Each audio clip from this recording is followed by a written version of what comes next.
Welcome to the Chop Shop. Man, this is grooving. I am Eddie James.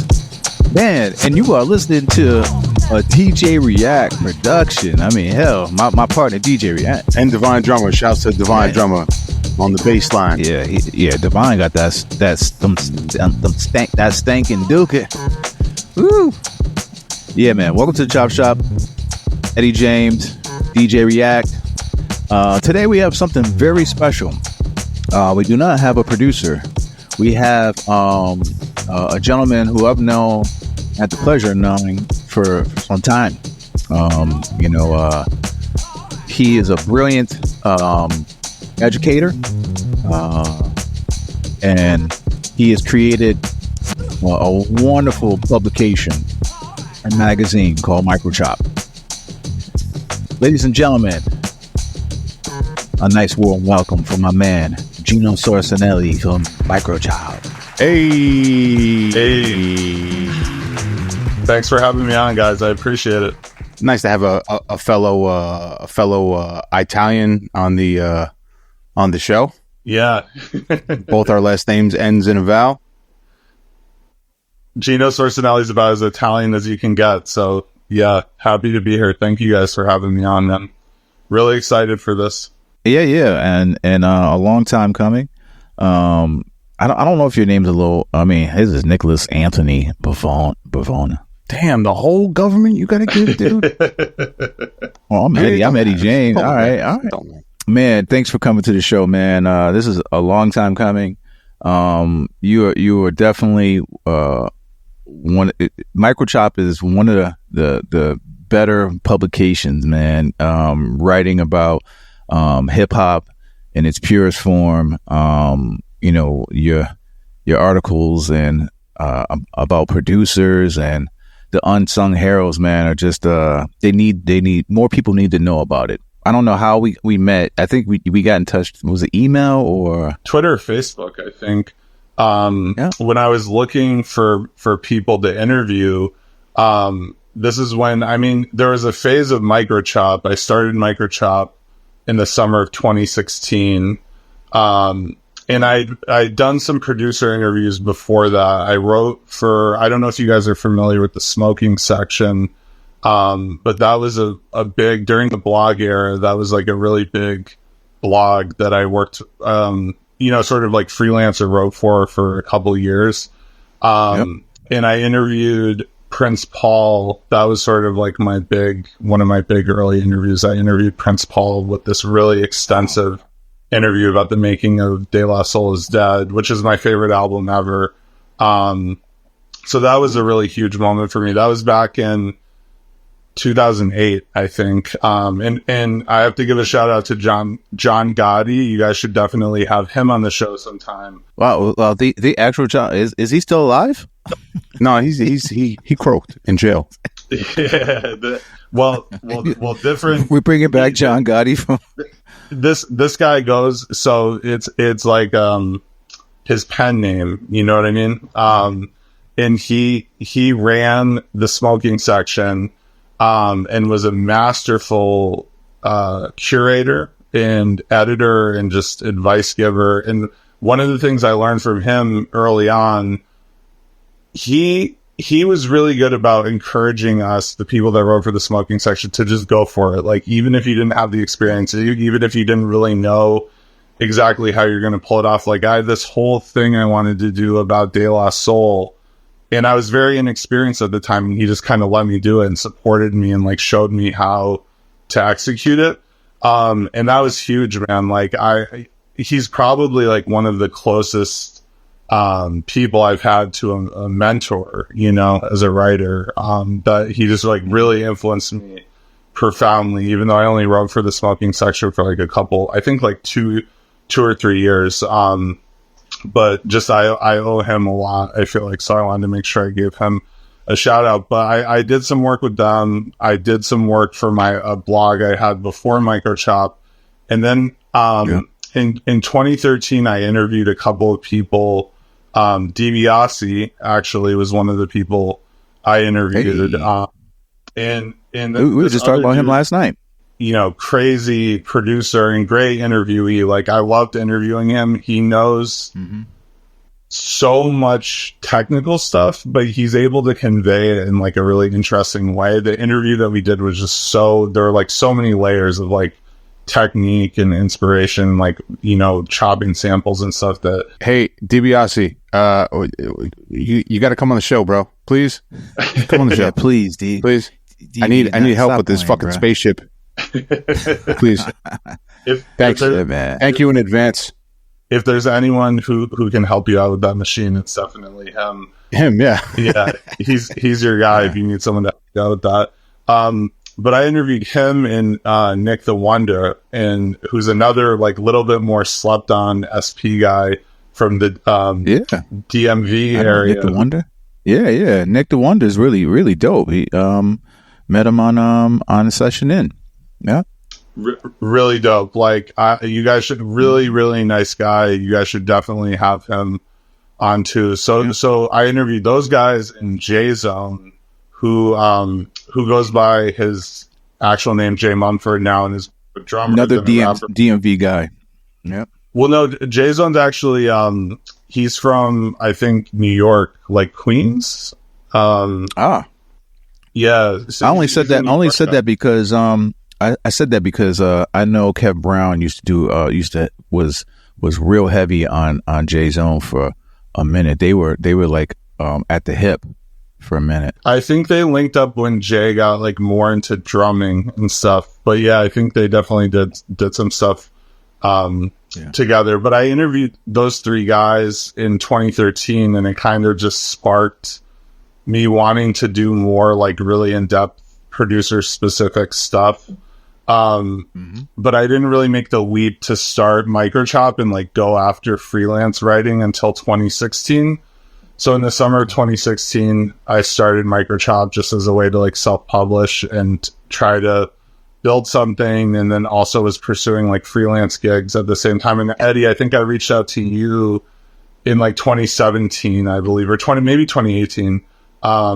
Because so the backstory here is Eddie produced this 12-inch that was like one of my favorite songs, growing up and just like in high school, and one of my favorite beats, East to West by Ox Skills. And it was on the Five Deadly Venoms mixtape, when Evil D's section of the tape. And I've told Eddie this before, like I used to just drive around in high school with my friends, like listening to that on loop. So I wanted to talk to him about the making of that record. So we connected back in like 2017, 2018.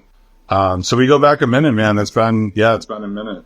And we've been pretty, I consider Gino a very good friend, He wrote a beautiful article about just me moving from was it the remix, the Ox Skills remix, the East to West remix? No, that was Metal Things.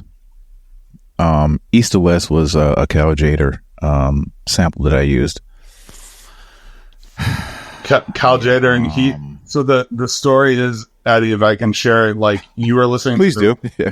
You were listening to the radio once, and you heard P Rock play it, like his flip of that sample next to your flip of the sample, like next to your song, like back to back on the radio. Like that's a really crazy moment. Yeah. That was a great moment. Future Flavors, man. Very big of Pete Rock. Future Flavor. Yeah, no, right? Lay some treats on us. He played his joint, which was an I joint, to each his own with Q-Tip. Right. That was an ill record. And then he played East to West. And I believe, oh my God. Yeah. I was going to play it.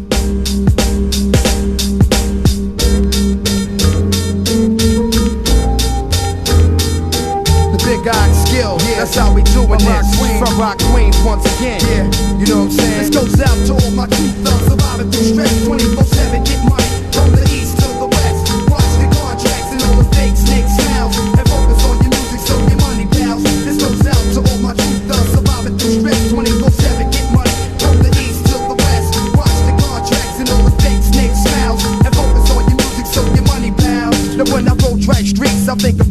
Very funny story about that record too. I double dipped with that record. Yeah, I told you about that, right? Yeah. No, did I tell you? I don't know. I don't know if I. What do you mean double dipped? Explain to people who don't know what that means. Back in the days, and a lot of producers can they know what I'm talking about. Is I gave the beat to two people. I do. This was in the article. Yes, I remember this now. Yeah. The beat originally, went to friends of mine from Syracuse. They were in a group called Complete Unit, right? And I believe, and my boy Khalid Bey, I think he was there when I did the track, when I was living in Jersey City, and I gave the beat to them, but it was like there was no any kind of contracts or anything like that, no. As far as I was concerned, nobody owned the beat either. You know what I mean? Not when you're making about $500 a track. You know what I'm saying? So, right. No points or nothing like that. I was like, there was no discussion. It was a handshake. Here's 500. I believe it wasn't even 500. I think Gru and Skill at True Criminal, who were my dearest friends, they gave me like a 5 spot or whatever. But before that, when I gave it to Complete Unit, I think it might have been like $200 or something like that. So that Complete Unit record is online. You can find the Complete Unit record on YouTube. Also, I mean, at least you could a few years ago. What's that one called? Oh my god! It's all fucking. Let's not do that. Come on, man. The show is not about me. I gotta fix my YouTube algorithm. All this political nonsense is coming up. I think it's called what's something. I think it's called What's Something. It's Complete Unit. What it mean? Yes. Oh my god! Are you really Complete Unit? What it mean? Yeah. Yes, it's the same beat. Yes, it's the same thing. Yes. We're doing it. Yeah. Yep. We're doing it. What it mean, What it mean, baby, tell me what it mean.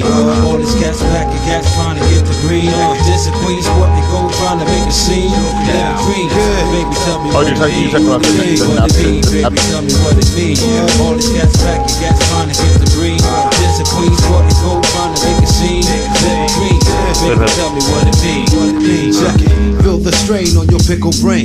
33 degrees again, how can I relieve your pain? A damn shame to hear you rap, was popping that crap about how you strap and shopping your crack up on the half. Your fake Don Corleone, Al Capone, monkey. All right, man, go ahead, man. I don't know, bro. I don't know. I'm not mad at that. I mean, listen, those are like those are my bros from home, man. It's just like I was. Gino, man, we're not supposed to be doing this. Is about you, man. Trudging up my old shenanigans when I was 26 years old. That's okay. Giving two guys the same beat, but I'm not very proud of it. But it happened, and I was in my 20s, man, and I was hungry. But I'm proud of both of them. But I'm really proud because, I got the chance to do it with True Criminal. I mean, I'm not proud. What can I say? I'm not proud. I'm proud of it. I guess I thought that, at the time, with no disrespect to my bros, cause I still, E and, Khalid Bey are very good friends of mine still to this day. I just didn't feel at the time they had momentum, and it did, and it did not get played. Yeah. So. I feel like anyone who does something creative, tries to make a living or tries to make some money doing something creative, like there's these moments where you have to make ethical decisions, right? Where like it's a little bit of a gray area. And you're making me feel a little bit more bad now too. No, I'm just saying, like, I get it. Like, Gino goes, something ethical. I'm just like, all right, like, oh my god, I'm just, I wasn't trying to make you feel bad. I was trying to make you feel better. But sorry for failing at that. No, it's okay. But truth be told, now that I listen back, I feel like on the Complete Unit one, I got a better mix. Shouts to the homie Rashad Muhammad, who is cooling the gangs road, or their engineer, period, on the road all over the world. Rashad Muhammad. He had the studio called Extra Large in East Orange. You know, I was always wondering, you know, because you write so eloquently about production and your love for hip hop. What goes on in the mind of a young Gino Sorcinelli? Did you always want to write? Or were you a great writer, or were you a DJ, or did you produce? Did you want to produce back then? Explain. Yeah, it's a great question. Like I've always liked writing. It was, you know, school. It was throughout my life. It's ironic now that I've been in education for like a really long time, because as a student, I was always sort of like up and down until like good in elementary school, then up and down through like middle all the way to like 11th grade, and then kind of found my footing. But I wouldn't say school came to me like easily. It was something that I kind of struggled with at times, but writing was something that I always was pretty good at, pretty solid at, and I always kind of enjoyed it, even though it, you know, it felt like work sometimes. And when I was younger, like when I was a little kid, my grandfather would write these like funny short stories with me, you know, kind of just like let me get these weird ideas out. And I feel like that was sort of an early bit of me realizing like, oh, I really like this thing. And then as I got older, I realized that I liked writing about specifically like movies and music. And then the more I got into music, it became more about writing about music. Simultaneously, when I was in high school, I saved up for my own turntables when I was like a sophomore, I think, in high school. No, actually, I was a freshman, first year of high school. I got like a shitty pair of turntables with like a crappy. What were they? Man, they were. Did they have a pitch? Did they have pitch? They were like Gemini bell drive, like the bell drive, like the PT 1000s or some shit. Something like that. Yeah, I can't. It's funny, I can't even remember. So you were a DJ? I was, and in high school I was more of like a bedroom DJ. Like I did some parties and stuff. You know, I did some like school dances, and I feel like I'm trying to remember now. I feel like I did like a couple like house party type things or something, like just kind of like random, like informal things. But then it was when I was in college, I kind of started getting out more and like, you know, DJing in front of like more of like an audience and making friends with other DJs. I went to Clark University in Worcester. And great school. We had an interesting pocket of talent there when I was there. Mr. Green, who's like a kind of like a known producer now, he did tracks with like Gucci Mane. He did an album with Pace One from The Outsiders. That was like his comeback album back in like 2007, 2008. He's worked with a bunch of different people, and he did, when Vice had their Noisy show, he had like a sponsor series called Live from the Streets, where he would go around and like record street musicians and noises and like make songs out of them. He was a grade above me at Clark. And he's a really cool guy, like hilarious, talented, really funny, really talented guy. And he was DJing a lot at the time, and he was doing like random house parties and like on campus events. And I just kind of like, you know, like linked up with him and started kind of like following him around to stuff. And he let me like get on at a couple shows he was doing. And he would do like, I was just thinking about this while I'm talking about it. He would do these like crazy live blends. I'm trying to remember some of the combinations now, but he was really nice live. Like I remember being impressed by how fluid he was, and he would kind of like work stuff in without breaking the flow, so that like people are having a good time. But you're also, if you appreciate DJing, you're like, oh shit, this guy's, you know, really nice with it too. Really mixing. Right. Like really doing his thing. And he started making beats in college, and we also went to school with someone. There was another guy in his grade who goes by, he's had a couple different artist names, but I think his current name is Volley Contra. And he was friends with Aaron, Mr. Green.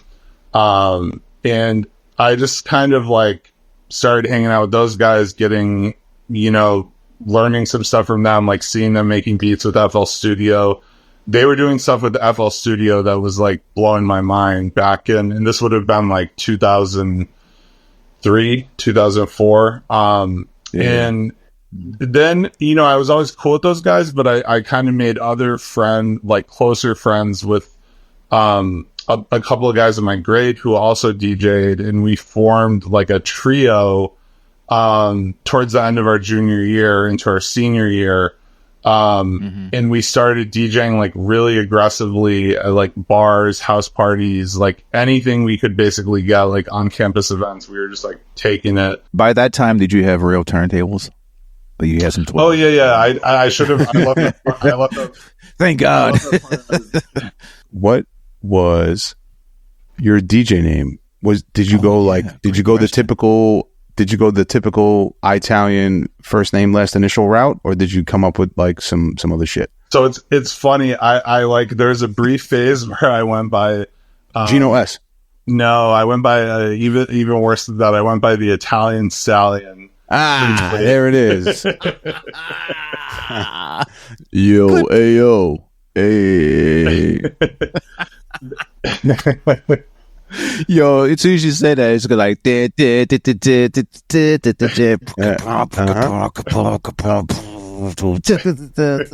knew you did they had the crazy routine and shit. Yeah, so the Italian Stallion thing though was like right kind of as I was getting turntables. That was like right when I first got them, and then I changed pretty quickly to DJ Source. So it was like my last name, Sorcinelli, abbreviated.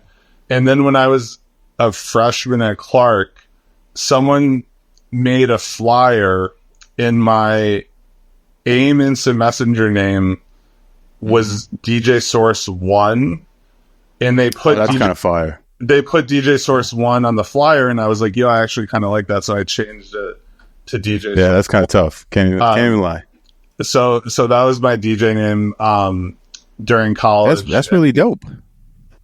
Yeah, and the guys that I DJ'd with, we went by they had an indie record label. They were such interesting guys, and I'm still friends with them today. One of them actually owned an independent tape label that did a lot of like noise and ambient stuff for a while. He doesn't really work with them anymore, but they were such interesting guys, and they had their taste was like all over the place. I feel like throughout life, I've had a lot of friends, and like my family, my dad and my mom always had music going on growing up. And then I've been lucky to have a lot of friends who have been really into music with really good taste, who have liked a lot of stuff, like all over the map. And I feel like these guys, I had a ton of high school friends that were like that, influenced me like profoundly with the music they would just share with me. They make me mixes. They would play me stuff at their house. Like, I had so many good friends that just like put me onto so much. I was like a sponge back then. Like anything I was hearing from people when I go to, hang out with friends, I was just picking up on so much stuff from my friend group. And I feel like these two guys, Adam and Matt, who their DJ names were, Hoodrich and Turkey P was the other. Adam was Hoodrich and Matt was Turkey P. So DJing with these guys, like they had sort of like an indie label called Grimology Records, and it was all like really gritty, like indie underground. And it wasn't just rap stuff. Like they were putting out, like self-recorded, like, I don't know, like singer-songwriter, vocalist stuff, and just like all kinds of interesting, like random stuff. But they were really good DJs. So the three of us started DJing together, like all over the place our senior year. And I was pretty serious about it at that point. Like I kind of wanted to push to do something more with it beyond just like DJing at bars and stuff. Yep. I think a problem I've had throughout my life and my career is I sometimes like my ideas get ahead of my execution. You know what I mean? So I was like, oh, I love DJing. I love playing records for people. I love making blends, you know, like doing live blends in my sets and like mixing interesting stuff together. And I mean, everyone does that now, but when back in 2006, like, I don't know, if you could do like a good set and throw in some like interesting mixes and blends, it was like a little bit, I guess, more notable or something like 20 years ago. Oh yeah. But then I don't know, just I don't think I ever really like understood how to take it from sort of like a hobby that made a little money to like something more than that. So it just kind of fizzled out once college was done and like the realities of, you know, having to like pay bills and work and all that happened. Hell yeah. Life be lifing. Let me ask you about so from there, you know, so you do have a DJ background. You know, what was your initial, because, you know, you created Microchop, and I just wanted to know basically like your vision, like what intrigued you so much about the producer for you to, you know, currently or start Microchop, to write about, you know, producers starting off basically, because you write about different artists now. You write about artists and groups and stuff like that, but it started with producers, right? Yeah, no, it's a great question. Like it's definitely the last like 3 or 4 years I broadened the scope a little bit of Microchop, like because I just haven't had as much time for the writing lately. I feel like the writing's almost like a supplement to the music cure. You know, I'm really active on Twitter. I do all these threads and album covers and playlists and all that stuff. You are heavy on Twitter and React. He so many followers follow Microchop, man. Yeah, for real. Goes on. Yeah. It's like become kind of the social media. Like I don't really use any social media except for Twitter's kind of like the thing that makes sense to me. But I'll get back to your question in a second. But I just wanted to say, like, lately the music curation is kind of like I can sit and do a Twitter thread and kind of like pick away at it for like little bits of time, or do one in like 20 minutes or 30 minutes or something. And it's just somehow like easier than sitting down and spending like hours on an article. So unfortunately, like I'd love to write more articles these days, but I just don't have as much time. So it's been more about like curation, and I'm doing always instrumental hip hop and rap, of course, like is always being featured in the timeline in these playlists. But I'm also doing a lot more the past few years of digging into like library music, soundtracks, jazz, soul, like finding you know, always trying to like have a bent to it where a producer or a DJ like is going to find some interest to it, but I'm digging into like a lot of other genres too and sharing that kind of music. So my newsletter articles lately have been about more than just equipment and producers and like how beats are beatmaking and those sorts of things. But in the early days of Microchop, that was basically like all I wrote about. And you were asking like what made me interested in it and what made me want to focus on that. And it's a really great question. Like, I think for me, I've been thinking about this lately. Like, why do I want to spend hours and hours like reading and learning and talking and writing about this stuff? And I think I'm always interested in how technology like is always flipped in a way that's different than the intended use. And if you look at the history of recorded music, and I think especially with rap music and instrumental hip hop, there's a really interesting history of people taking machines that maybe like weren't specifically intended for X, Y, or Z, but the creativity of the artists and the producers kind of flips it on its head. And I think one of the best examples for me, and like a real obsession for me as a writer, and just something that I love learning about, is like how the early DJs and producers were using cassette decks to make, you know, like pause tape edits, mixes, or like pause tape beats, you know. And you study someone like Q-Tip, all of his early beats, the first Tribe album, all of those beats, like the draft versions of them were like pause tape beats, all of the first Tribe album. And that's like amazing to me that, you know, what's widely regarded as probably like one of the best, you know, you could argue the first Tribe albums, like, you know, I don't know, 50, 100 best rap albums of all time. In the fact that like, absolutely. Extinctive Travels. Yeah. Oh, insane. Yeah.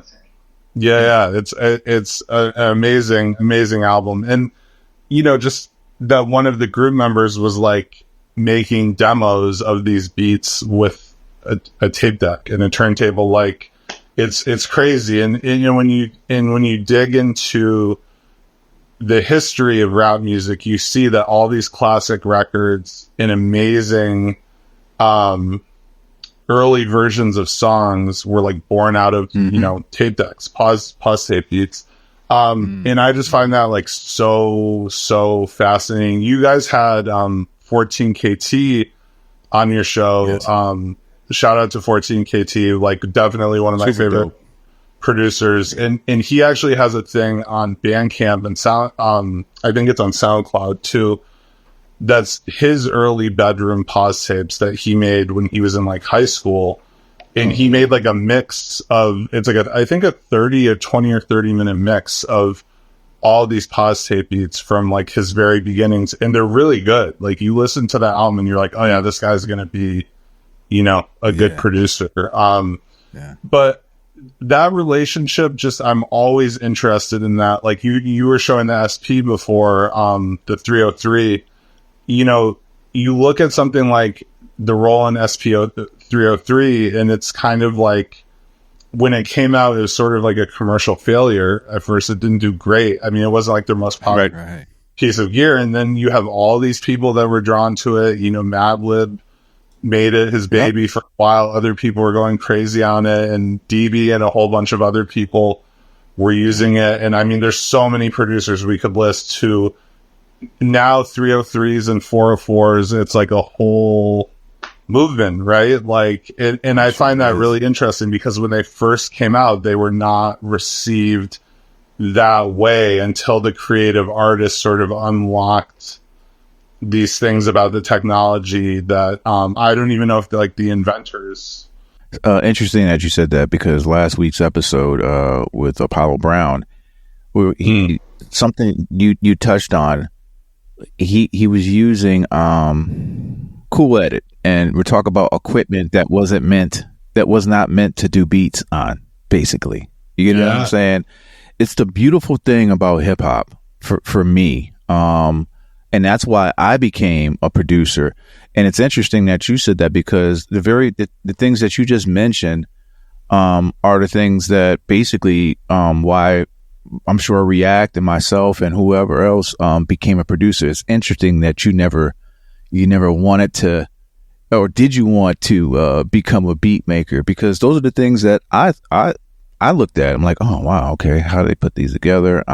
So there's an interesting component to the Microchop like origin story so I'm trying to like think about how to parse, you know, 20, 30 years of my life into like digestible pieces so that I'm not boring people. But like, give us the remix version. Right. Like, no, there's just a lot of like, how did, you know, I was trying to fit the whole DJ journey and stuff into like a little bit, but after I kind of gave up DJing, there was a period when I went to graduate school to get my master's degree in special education for mild and moderate learning disability. So I was doing that from 2009 to 2011. And at the same time I was doing that, I had started messing around. Like, I've always messed around with production software and like music apps, and there's something called Acid 4.0 that was kind of like that I used. Actually, Danger Mouse, who's produced for a ton of, I mean, he just did an album with Black Thought. He started out, I think, on Acid 4.0. I've always kind of messed around with stuff like that. I've never really felt like anything I made. I always have like sort of ideas, but I have a hard time actually like executing a finished beat that I think is good, if that makes sense. Yeah. Welcome to the DJ Reacts world. Right. That's all the time. I'm just playing, bro. No, you're not. So my ADD kicks in after 15 minutes. I'm like, oh, I'm going to go fly a kite now.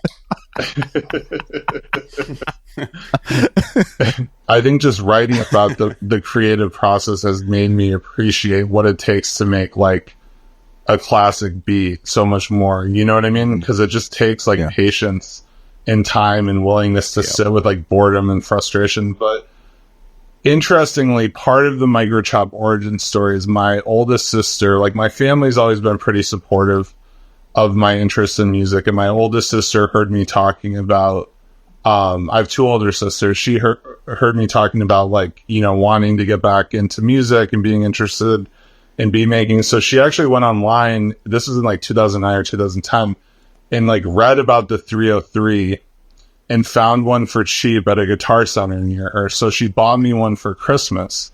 And that's sweet. It was really nice. And I mean, this is like the sad ending to the story. Like, I spent like a year, you know, probably trying to figure out like how to make beats with a 303. I could just not do it. Like, my brain could not wrap my head around it, you know, like I just couldn't do it. And I really tried hard. Like, I was watching YouTube tutorials and stuff, and it just wasn't clicking. Eventually, like, I talked to her and I was like, yo, I appreciate you getting this for me so much. I just cannot figure it out. Like, and she was like, oh, it's fine. Don't worry about it. Like, you know, I just wanted to kind of like, you know, give you some encouragement and see if, you know, it did anything. So I ended up trading it, with her blessing and talking to her about it, up for 555, which I kind of like felt like I understood a little bit more. But then when I started Microchop, and part of like what fascinated me too was that I had such a hard time with the 303 when I started learning about people like DiBiase and Nick the Wonder, and I didn't really know about the Madlib 303 thing until like a little bit later. Then it kind of became public that he really used that. I was like, how the hell do these guys do this with this machine? Like, I don't understand. Like, I literally spent all this time and frustration not even coming like close to making anything good with it. And I was so fascinated that they could make these incredible beats with it.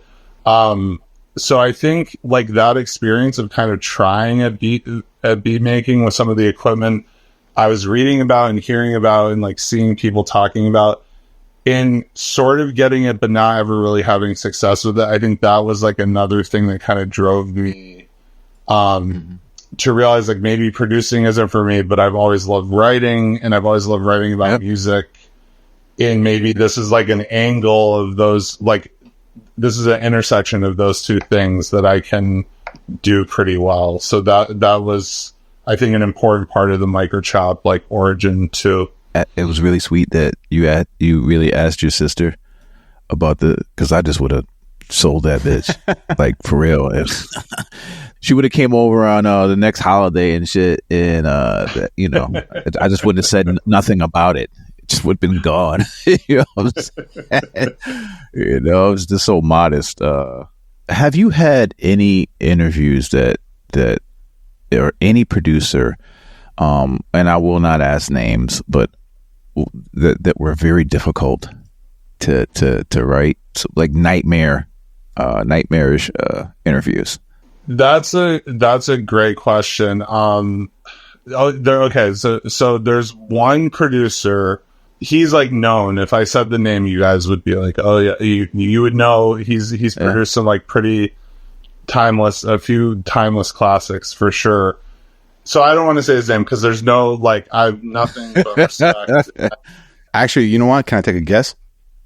You can take a guess. Was it Bink? No, it wasn't. I won't say who, but I'll just say this. I'll tell you a story. So he reached out to me and sent me this really nice message on Instagram, like, you know, something about he saw, like, I can't even remember now because this was a while ago, but like something nice about something I'd written recently. You know, it was like just a quick, like, hey, nice work, good work, dope work, like, keep it up, whatever. And I was like, hey, I would love to interview you at some point. And he was like, most definitely, like, let's do it. I'm like, okay. So, like, 3 different times we set up a time. Like, I got his number.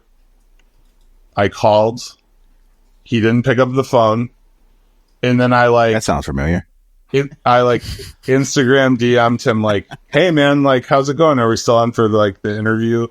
And every time he like saw the message, didn't respond. I'll keep quiet on it because I'm hoping I do get to interview him someday. Oh shit, but, yeah, man. Okay, go ahead, finish the story. This is getting great. So you never know though. I just kind of learned like to not take a lot of things personally, because what do I know about his life? You know, like maybe he has like really bad anxiety about interviews and he wants to do them, but then he just like, you know, doesn't when the time comes. You know what I mean? Like I have no idea why he keeps like agreeing to do them and then ghosting me, but that literally happened like 3 or 4 times. And then I was just like, okay, I think I have to like, you know, stop asking this guy to do interviews because he's obviously just not going to. The other thing that was interesting too, I spent almost a year working on a piece about Paul C. McCasty, who was Large Professor's mentor. That's right. Paul C. Like really interesting life story, and you know he had a pretty brief career, tragically snuffed out. He was like murdered in his family's home. And I spent almost a year. It was kind of like a side project where I was just researching, interviewing. I actually got to talk to Steezo, who was he was a former dancer for EPMD who had a rap career. Super, super cool, nice guy. He was a fascinating interview. He actually died during COVID. I don't know if it was from COVID, but he had I heard about that. Problems. Yeah, I heard about that. Died a few years ago, which I was really sad to hear because he was such like I was hoping to interview him again someday, and I really, you know, it's sad that I didn't have a chance to. But so when I was working on this piece, it was heavy, man. Like you could tell some of the people I interviewed, you know, got emotional. You're talking to people about stuff that some of them maybe haven't even like discussed really in a long time. And it's like when someone's murdered, it's like a heavy thing. And there was an opportunity to talk to Prince Poe, who worked with Paul C. And Prince Poe from Organized Confusion. From Organized Confusion, and I kind of screwed it up. Like, so it's a long story, but something came up in my teaching job at the last minute where there was kind of like an emergency thing I had to attend to, like a parent meeting about something like pretty important. And it conflicted with our agreed upon interview time. So I reached out to him a few hours before and I was like, I'm so sorry. This thing came up at work. Like, I really have to go and I don't think I can do this. And I'm like, really apologize. Could we do it another time? And he was very respectful and cool about it, but he was like, yo, this is a really heavy thing for me. And like, no, I can't do it another time. Like, and I was like, I understand, you know, and I actually reached out to him and sent him the finished article, and he was like, you know, nice, said something nice when I sent it to him, if I remember correctly. But that to me was just, that one kind of stung because I've always wanted to interview him anyway. And I felt like it was my own doing. Like I probably should have just told my school job like that I couldn't come in. Just, you know what I mean? Yeah. But it was one of those like conflicts where I just felt like from the job that pays me money, like I have to go do this thing that's important. Dude, we totally completely understand that. Yeah. Yeah. And I think I know the producer too now, React. I think I know. I think you just gave it away. It was a large professor. No, it isn't. It's striking out. Yeah. Good guesses though. I have to say, like, most of the people I've interviewed, I mean, definitely there's some interviews where people are more reserved and you can tell they're just kind of like checking it off the list versus like really being into it. I've had a few of those, but I've never had one where it was like, oh my God, I can't wait for this to be over. This is like so bad, you know?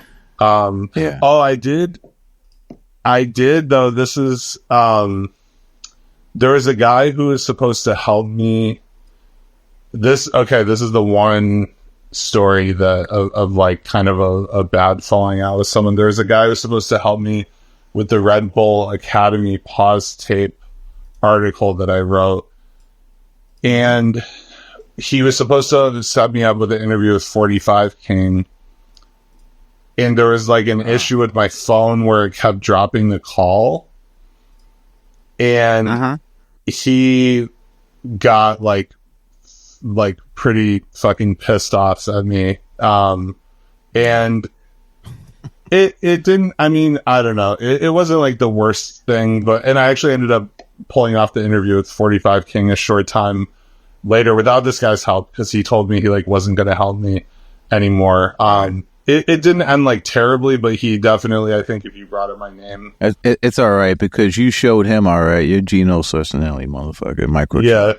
Yeah. We don't need him. So much for that guy. All right.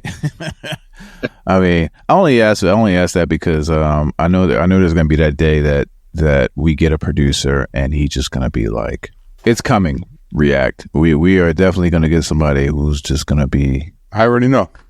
I kind of have a feeling who it's going to be too. Interviews can be messy. They can be uncomfortable. A lot of times you're stepping into a space where you're talking to an artist about like their most personal thing, right? Artists take their work very seriously, as they should. And you're asking someone to open up about their art form, open up about their life, tell you things about their creative process. And I think like we forget that creative people are used to being treated like crap, like 98% of the time, like 99% of the time. That's right. So when you come in for an interview and you're the interviewer, you're talking to someone who's used to being disappointed, who's used to being burned, who's used to like going into interviews where they're not treated with a little bit of decency and respect. Not that that's happened to them every time, but they probably had that experience before. And so there's times where you come in and it's defensive, or they just feel like maybe they're just having an off day, or maybe there's just something about your image or your energy or your vibe or whatever that they just isn't working for them. Some of them can be divas too. I know some divas. Sure. Who feel like the world is owed to them. Sure. And I think sometimes there's kind of this thing like I'm the artist and you're the interviewer, and like we're sort of at a different scale of importance. But by and large, when I've had a conversation that's been like a little bit more terse or awkward, I don't feel like it was unwarranted. I feel like it was the person like just getting comfortable or like figuring out what I was about, or maybe like testing me a little bit, and I think as an interviewer, like you have to lean into that discomfort a little bit, right? Like sometimes interesting conversations aren't always going to be cookie cutter. Like sometimes they start out a little bit terse or tense or weird or awkward, and then by the end of it, the interviewer and the subject are in a better place, and they've like reached. Let me ask you this question now: you having to navigate with these creators, was it through practice, or did you study anybody as far as interviewing, or was there like an OG that you used to look to, like, all right, that's the guy I'm trying to get at when it comes to editorials and writing, stuff like that? Because it's hard. I think it's hard to actually interview and be really good at interviewing somebody, whether, and then writing about it, Yeah, no, definitely. That's a great question. There's a ton of people who have influenced me as writers. I mean, I could go on and on and on, but like some of my I love that question because it lets me go back into like the archives of my brain a little bit. Like Ego Trip was a huge influence for me. Leah Wilson and Sasha Jenkins and a bunch of those guys, like and there are other people writing for Ego Trip too, but they had this, I think it was Ego Trip did like 13 issues before they folded. And I think it was a dope publication too. It was really good. And what I liked about it was, it was rap and hip hop centric, but they also had like there would be like something about like a Bad Brains record or something, like, next to all these articles about like interviews with rappers and stuff. So I really liked, it felt like they were this sort of like intersection of like crate digging, DJ, producer, rapper stuff. But then also there was like another layer to it where it's kind of like skater punk culture like rolled in a little bit. I don't think I really emulate their writing style necessarily, but just really inspired me. There was something like they knew how to use like humor, and they knew how to get really interesting quotes from their subjects, and they just wrote like really amazing articles. Like I would be rereading those magazines multiple times, the copies that I owned. And so Ego Trip was a big influence. Michael A. Gonzalez, who wrote for the Source, Vibe. Yeah, I was gonna say that sounds familiar. Yeah, bunch of other publications. I mean, he's one of those people. It's funny, when I was younger, when I was reading his stuff, I didn't really like connect the writer names. When I was in like middle high school, I wasn't as good with like remembering writers. It wasn't until I got a little bit older till I started like revisiting some of the stuff and then reading people's newer stuff. I was reading them back in the day. So he's one of those people I definitely was reading, I want to say in like middle and high school and beyond. And he's an amazing writer because he writes now, he still writes about music sometimes, but he also writes about like literature and film. So he was a big inspiration. Ethan Brown, who doesn't write about music as much now. He's more of like a true crime book author, but he wrote this in the Source. I think it was in 1998 or 1999. He did an oral history of Prince Paul. And I actually have a scan of that as a PDF somewhere.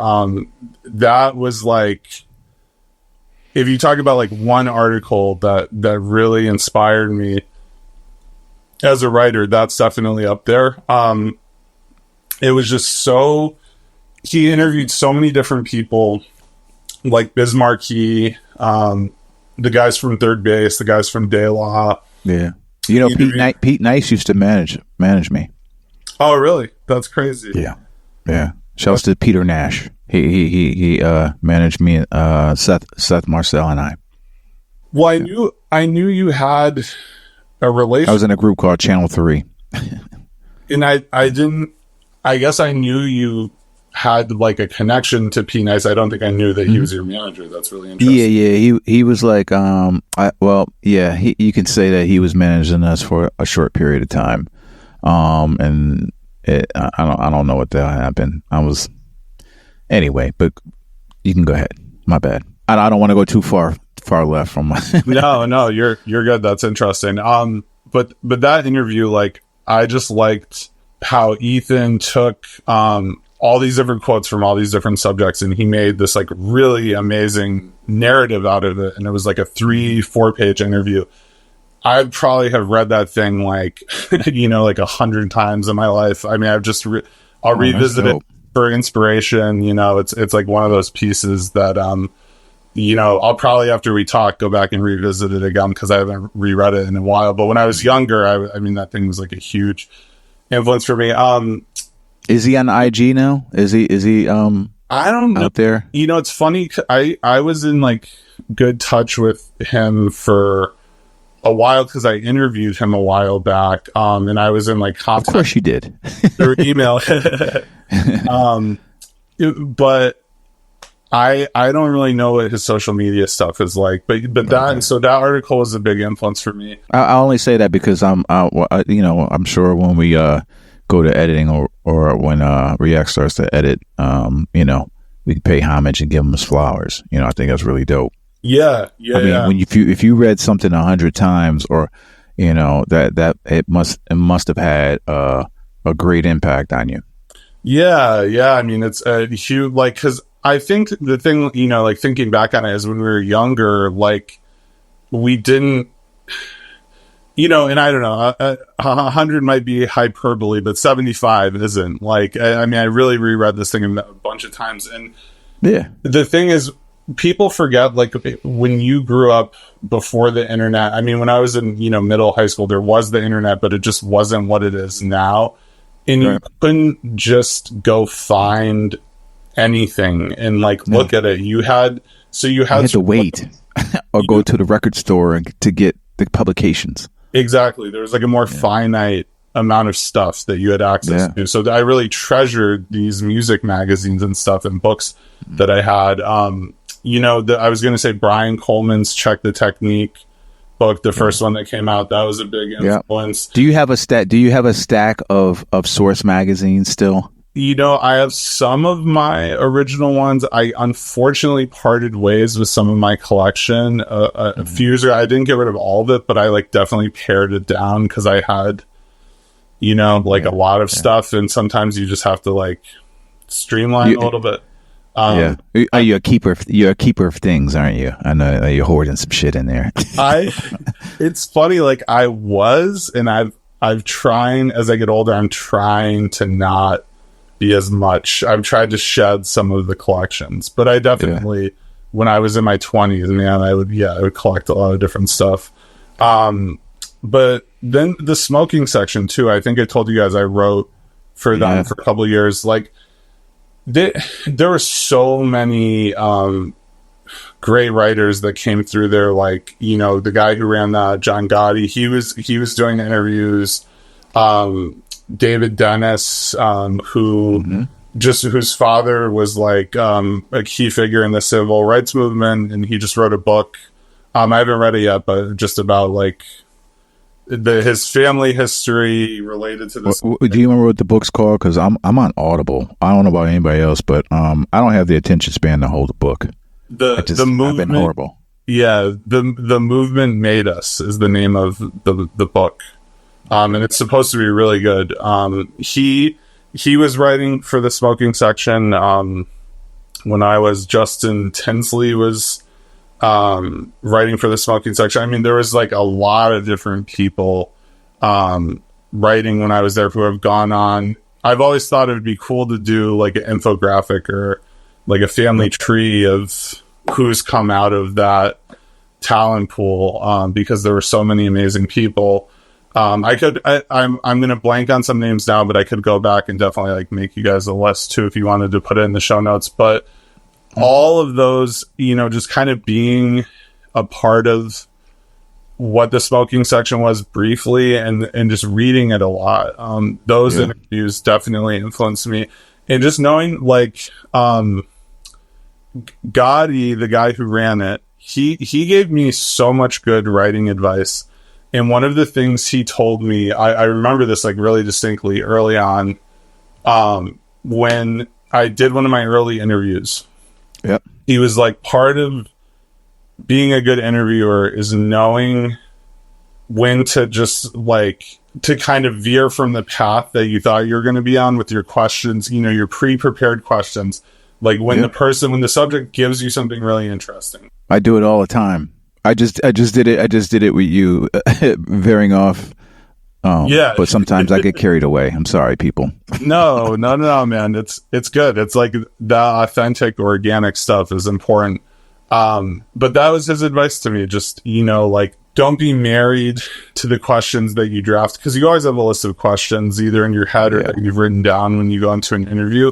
And knowing you have to be really careful not to just like overthink those and listen to what the person's saying and try to catch where they drop something that seems like it's a great opportunity to kind of like keep picking away at it. Yeah. So he gave me that advice, and I feel like that was great advice. That's really dope. Yeah. That stuck with me. And also I heard this somewhere else that like knowing when you're interviewing someone and there's just like a little pause of silence, knowing when to just kind of not immediately jump in and fill it. Like maybe the person like, so hey, yeah. How's the weather though? You know what I'm saying? Like, how's the weather? Right.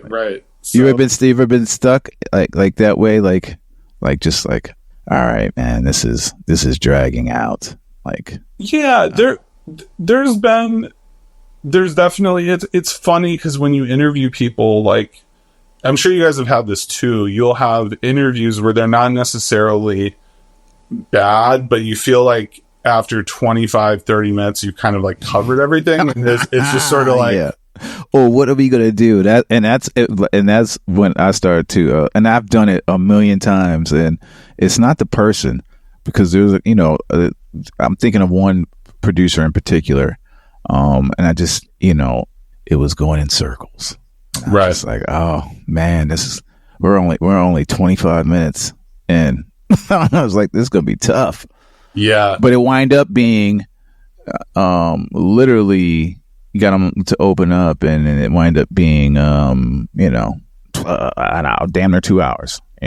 Wow. Yeah. And props to you guys for like sticking with it. Sometimes you do have to get through like a rocky opening to get that good stuff. The only rocky opening that I had is me. It's not even the artist. Like, I'm new. Like, I've never interviewed anybody. I mean, like, I like to talk. That's why, we've talked off on the phone, long period of time, just kicking it. You know what I'm saying? So, that's why I chose to do it. But yeah, man, it's tough, man. I mean, I'm sure it is for you, just trying to really ask those questions. That's got to be tough. Yeah,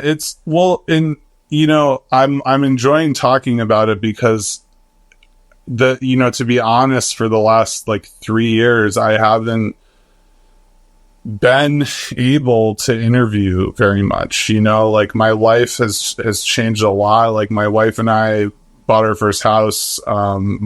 There's been some family health stuff. We've talked about that. That's been sort of ongoing for the last 2 years with, I don't want to get too into it, but just some family health stuff that I've kind of had to step in and help out with my immediate family. And then, my wife and I had our daughter, Maisie, 18 months ago. So just like a lot of changes. And beautiful young girl too. Yeah. Absolutely. Beautiful. Absolutely. Thank you, man. Baby girl. Yeah. Thank you. She's awesome. Amazing. Really amazing.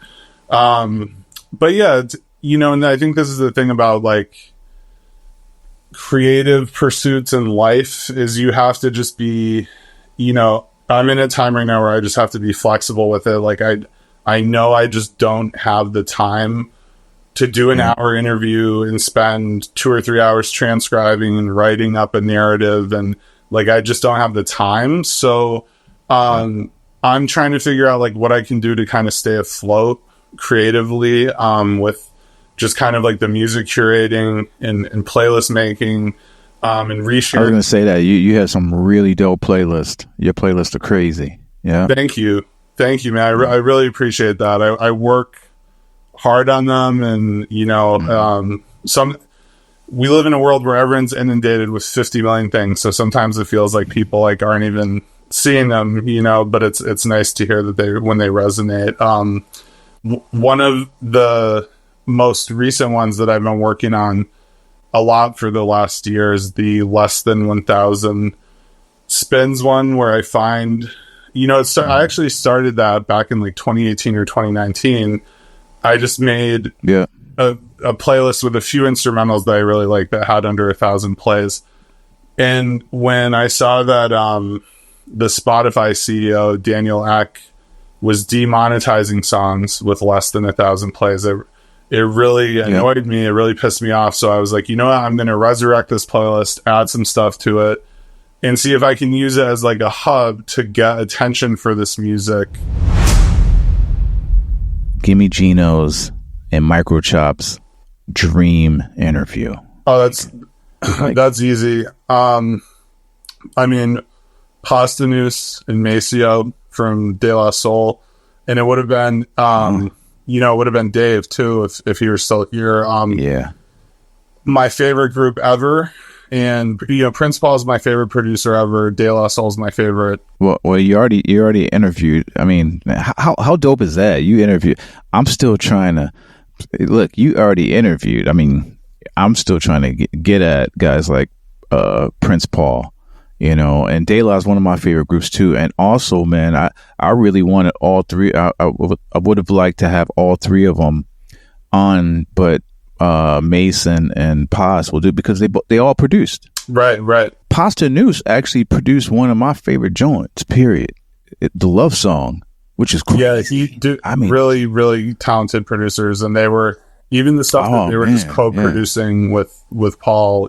I think a lot of input. I didn't know that up until maybe like I want to say literally maybe a year ago that they were helping out with the. Well, I knew Paz did obviously because he did the love song, but I didn't know that they were in the studio.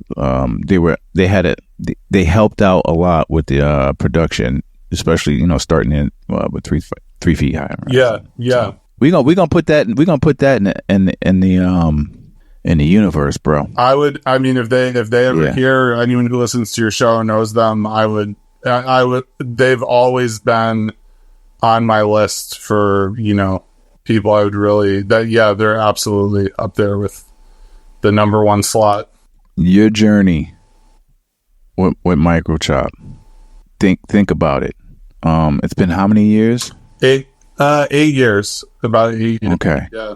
So out of this 8-year journey that you've taken, what are you most proud about? Definitely like the interviews that I've done. I'm really proud of all of them. All the producers and artists that I've interviewed. I feel like I've done a good job. Myself, I love the interviews I've done for other people too, but I feel like a lot of my self-published interviews are very strong too. And also I think something I'm really proud of is I've never turned my platform into something that's exploitative of people or that's based on like rage engagement or like anger engagement, you see that kind of a lot, where people do things that are just going to like annoy or piss people off, and it gets lots of engagement. And it's really tempting when you're trying to figure out how to get an audience to care about what you're doing. It can be tempting to do stuff like that. And I think I'm really proud that I've figured out a way to engage with my audience while always kind of keeping like the music and the respect for the people making it at the center of it. And I think people have noticed that. Oh man, like first of all, I said in the very beginning, you write so eloquently. Thank you. And this is coming from a person who I don't have the attention span to sit and look and read. I just don't. I've never been like a real struggle with reading, just not reading, but actually. I think back when I was a kid, I think I definitely had ADD. Mm-hmm. I just couldn't hold a book for a long period of time, but I've always liked articles, and what's special about Microchop and it's no cap, is your playlist too. Like your keen sense of the records, the music, the artist, just a collected artist too. That it's just not, you're not looking for, the obvious. And even in the underground, there's obvious, but you actually do the due diligence, man. And there's some records like, oh shit, never heard of that. Yeah, about to go to it. You know what I'm saying? So thank you. And you got loyal. You built it. And I was just joking. I'm giving you your flowers so I can have some of your fans. But there's a seriousness to that, because I feel like it's just genuine. That's why I always like Microchop. I'm just like, damn, when you did the article on me, I was just like, man, this dude. And then that's really when I really started paying attention. But I'm a music guy, so I like to read the articles, and then I look for the playlist, because there's some shit on there. Yeah, people. Thank you, man. Yeah, thank you. I really appreciate that. That means a lot. Yeah, man. You're the man. I guess quickly, your advice to some of these young writers out here who are really trying to do it. That's a great question. I think just my advice is just do it, because there's gonna be find a way to practice writing regularly, whether it's just creating a Google Doc and writing pretend articles before, if you don't feel ready to publish them, write in a Google Doc until you do feel ready to publish them.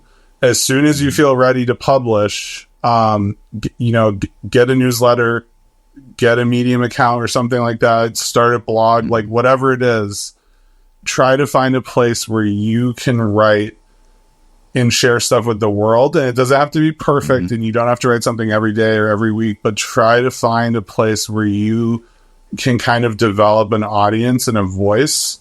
There's always going to be people who try to talk you out of writing, or tell you that it's not worth it, or that you have to wait, for something to change. There's never a perfect time. So I'd say if you're feeling the burning desire to do it, you should just do it.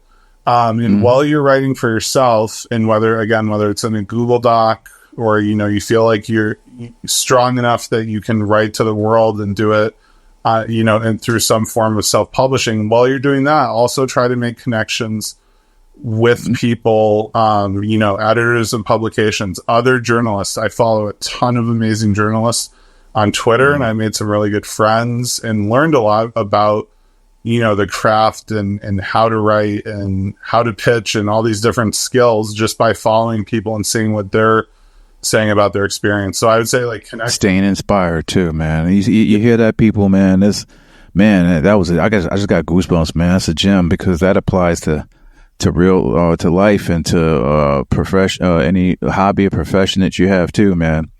It's just been great, man. This has been great. You deserve so much more. Microchop needs to actually, man. Are you thinking about podcasting? I think it's something that I've definitely thought about for some time. I think what I want to do before I commit to it, because I just don't know if I have the time or mental space right now. I'm trying to get on more people's podcasts, and I want to thank you, because you've really encouraged me to do that. So I'm saying yes to more interviews. And I only asked that because the way I think it'd be really dope, the way you write Microchop and the way you structure Microchop would be really dope for as a podcast. We'll talk about that. Yeah, I think there's potential for it. I'll say I've thought about it, and it's something that could happen. I don't know if it's definitely going to happen, but it's something I've thought about, and definitely would, if the conditions were right, I would consider. I think just right now it's maybe one too many things to take on. But I do, I think it's a great art form, and I love that you guys are doing this podcast, and I'm, excited to dig into more episodes. I've already listened to several, and really happy to be featured on it as well. Thanks, man. I means a lot because we're still getting better with it. I know I'm trying to stop talking as much because it drives React crazy. having to clean up my shit. Thanks. But yeah, man, I really appreciate you, brother. Ladies and gentlemen, the great, we got to have a part 2, the great Gino Sorcinelli from Microchop. Yeah, thank you guys so much for having me on, and everyone check out Less Than 1,000 Spins. It's on Spotify, it's on YouTube. I might try to get it on some other platforms eventually as well if there's enough of a demand for it, but there's some really cool stuff that's like very under the radar on that playlist. Yeah. We'll put everything in a link in this with the description. Perfect. As well, man, because that's really dope. Less Than 1,000. Because there's so many dope. So yeah, DJ Source One. People know. Thanks, Gino, man. I appreciate you, brother.